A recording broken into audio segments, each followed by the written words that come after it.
Now, the entire goal of this project is to beat my previous score of 1,000 points, and I hope to get close to the 4,000 point threshold, if not beat the entire game. But how in the world would I do this without doing the classification approach? Well, therein comes reinforcement learning. So let's break down what reinforcement learning is. Reinforcement learning is based on a machine learning agent that learns patterns in an interactive environment via trial and error. The agent uses its feedback to tune its own actions to achieve a positive result and avoid any negative results. Now, there are 5 important concepts agents need to know with reinforcement learning, so let's break down each and every one of them. The environment. This is the physical world in which the agent operates. You can think of this as a virtual world where your agent, which is the dinosaur in this case, has free reign. So overall, this is where you can communicate commands from some reinforcement learning algorithm based on a given state and send those commands to the dinosaur for execution. States. This is the current situation of the agent. The states are the location of the agent in the environment and the corresponding score and other attributes associated with the machine learning agent.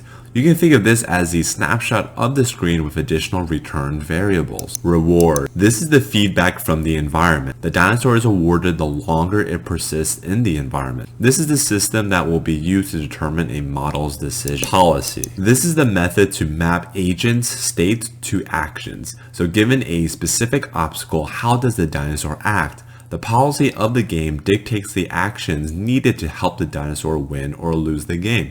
So in this case, the policy is defined by when the dinosaur will either jump or duck to survive the game as long as possible. This is the strategy to maximize the probability of win. Value. This is the future reward that an agent would receive by taking an action in a particular state. How much value would you associate with a positive outcome? How about a negative outcome?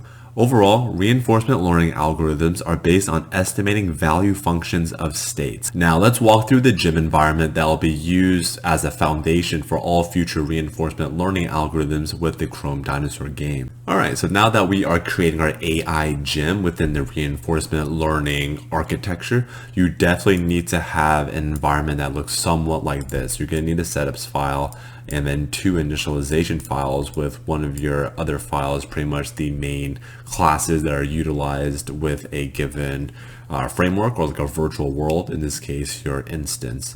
And you definitely want to follow this structure. You can add additional helper classes that will be involved with whatever you're going to be doing, but this is the very basic structure that you're going to be needing. And all of my code is located in this gym environment over here. And once you go on GitHub, you can go ahead and run the pip install -e with a period at the very end. This will go ahead and install your Dino Run environment or whatever environment you might have as a package, and it can be importable to, in this case, this could be related to my main function, which is my Chrome Dino Run right here. So once you actually execute the pip install -e with a period within this specific environment, the gym environment, this will actually execute your setup.py file. This is the setup.py file here. Really simple, just pretty much naming the name after your folder structure over here. In this case, I can just name it gym_dino run. Put an initialized version on it. I just did 0.1. And then all of my dependencies that within this particular structure, my environment, my Dino Run environment, all these are packages that are dependent in order to execute my Dino Run environment over here.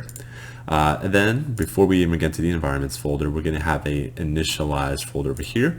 This is actually really important. This creates the endpoint that is associated with actually importing your given environment to whichever folder structure that you might need it in. And so, I just named the like some initialized version with just add Dino Run -v0. But the most important part is having the endpoint named as Dino Run environment, or whatever text that you put after this colon. This is what you're going to be wanting to import within your next initialize function, which is actually inside of your environments folder, and that is right here. So notice that we have our Dino Run environment here, and then we are literally importing from the Dino Run environment. We are importing that specific name, which we have right here, and this is the endpoint. And this is accessible to your next file, which is going to be over here. And so I created a class that's called the web interface that will actually interact with the Chrome Dinosaur game URL, which is actually the web page. And I'll be going a little bit more deep into this on, explain the ins and outs and how it sort of works. But essentially, overall, there are a few commands that you will only be interacting with. Essentially, there's like 3 buttons you can be pressing. And that's the up arrow key, down arrow key, and a space bar. But I won't actually pretty much be using the space bar. I'll probably just be using these 2 commands right here.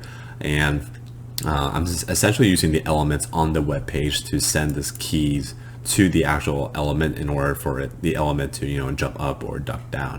I'm also obtaining a screenshot which will be used in a future video for the reinforcement learning aspect, and we have an end function which is just closing down the entire window. So let's go ahead and start explaining more into depth as to what this function is doing for the initialization part and why it's really important that we have this. And I do highly recommend you check out the following links. I just pretty much appended some GitHub links and some research papers that are associated with this entire project here. But nonetheless, these are the packages that I'll be using. I don't think I use all of them, but I'll just putzing around to find out if it actually works, just general test cases and see if everything's actually running like it says it is. So this first part, I'm just connecting my Chrome driver. The driver that we're using is a Chrome driver, so it's going to be a Chrome web browser right here. And then I'm adding a few arguments. I don't want to hear the dinosaur jumping up or down or some ringing sound if you reach some form of milestone. I also won't be using this disable GPU since I'm on the Windows machine. For some reason, I need to actually put that argument in, otherwise nothing will work for some odd reason.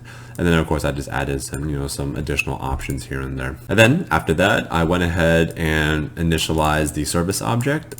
Pretty much you just pass in the path to your executable to the service object, and then you pass it into your driver where it will then instantiate the overall web browser itself. I'll make sure everything is loaded, wait about 1 or 2 seconds or so. This is just 2 seconds here, and then just pull up the web interface and then start the game by sending some key to the game and see if that runs. So let's go ahead and run this, and a URL just popped up, and voila, it just did that. So let me run that again. Actually, that was actually really fast. Let's see, let's run that again. Okay, it just popped up on my other screen, but yeah, here it is. I'm not touching anything, and then yeah, it just jumped up because it sent a command to that particular interface here. So once we already initialize our class web interface over here, we are then going to be wrapping this entire class with the actual gym, the gym function, which is my Dino Run environment here. So with that gym environment in my web interface, make sure that you initialize your actual gym environment. These are importable packages that are up here. Pretty much all of it is doing that is going to be doing some form of inheritance in order for just me to fill in the functions that are necessary in order for the gym to interact with the actual environment that I'm having over here. So with the web interface, I'm initializing everything. Pretty much the main part here is that you want to be passing in your Chrome Dinosaur URL, and then your keyword arguments and your other arguments over here. I'll just left it as default over here. So this is actually where the really neat things start to occur. So we can actually interact with this specific environment using JavaScript, and that's a really cool thing with the Selenium interface. All you really need to do is to ensure that there's like an somewhat interactable API with the web interface that you're doing. So within this particular use case, it is very, very great. So let's actually look at the very first part. So we can see that there's a runner, .config, and then .acceleration. We equate that to 5, and if we were to press that space button, the dinosaur is like sprinting right now, and it's like, oh, that was really, really fast. But you can change up the acceleration pace to just put it at default for 0, and notice how much slower it is. So you can definitely play around with the acceleration speed, and then perhaps maybe speed up your training process. Perhaps I haven't tested that out yet, but pretty much like the really nifty thing is over here. Just do right click, you click the inspect, and then you want to check out those specific classes over here, and then just dig a little bit deeper using a console, and then checking out those classes. So like if we do like runner, runner for instance, there's so many things that you can go ahead and check out. Distance digits over here. That's the 27. So that's my, I think that's my initial score, or like my most recent score. And then I'm sure there's a way to get the high score, and so on and so forth. And then so over here, we want to, sort of get more into depth as to what type of actions the dinosaur will be doing. And we notice that there's like pretty much just 2 actions it will be doing. Well, technically 3. The one action it'll be doing is like nothing. Second action it'll be doing is jumping up, and the third action will be jumping down. So I went ahead and I just commented out the press space bar because we actually don't really need that. We're just going to be using these 2 functions, and this is the only functions that the gym will actually have access to. So let's go ahead and get deeper into the inherited functions. So there's 2 functions I want to point out. This is going to be the reset function and the step function that are probably the most important because those are inherited, and everything else this is also inherited, I believe. But there are all these other functions are just helper functions. So let's go ahead and check out the reset button. So runner.instance.restart over here. And I'm just letting that run because this, the runner.instance restart only works when there's a game over function or game over sign right here. So let's go do F12. Let's run some JavaScript. It was pretty much just runner.instance, and then let's do the restart function. Restart over here, and then do that. So notice I just restarted there. So very, very cool. That's pretty much the reset function here. Now the most important part is going to be the step function. So this is pretty much retrieving the actual, I guess, state of the actual dinosaur. So for every time step, there's going to be a lot of calculations being done in the back end. So perhaps taking a screenshot, retrieving the high score or the current score, and retrieving some other various variables that are associated with the step function. So pretty much as the dinosaur is progressing, the step function is run every time the dinosaur is progressing. That's pretty much that. And then all the other helper functions, getting the number of meters that are run, and then checking out if it's actually crashed, and so on and so forth. And this is just grabbing the screen, but we'll be going more into details as to what that is. Nonetheless, let's go ahead and actually test this out. So let's pull up the Chrome Dino Run. I just went ahead and imported Gym Dino Run. Let's run that. So let's do another install because I did technically edit some of the gym environments. So let's just do a pip install here. It's going to be running everything. It's going to be redoing the Gym Dino Run, and voila, it's successfully installed here. And then we can just go ahead and run Chrome Dino Run. So let's do like Python Chrome Dino Run now. Boom, and it just pops up and this is running. And that's all it's going to be doing. So let's go ahead and wait for that to actually finish. And it's about to close, and yep, printed out a closed environment. So I went through all 1,000 steps, and now that it closed the environment, everything ran according to plan. So let's actually go ahead and look a little bit deeper for this step function and explain what is happening. So let's go to the environment, and this is the only thing that is being run. So notice that in the action space where I identify whatever action is going to be used, the action space itself is initialized from 0, 1, and 2 with the actual number. I'll be getting the action, I'll be passing the action as a key, notice it's 0, 1, or 2, to get the literal value. And those values are some specific function to do, up, down, or to do nothing. And that is what's happening here. So after that, once you execute some action, go ahead and get the result of that action. For this, in this particular case, is the get info aspect. I'm not using the screen right now. I'm not using the score right now. But in particular, this is where the reward system is going to be in play.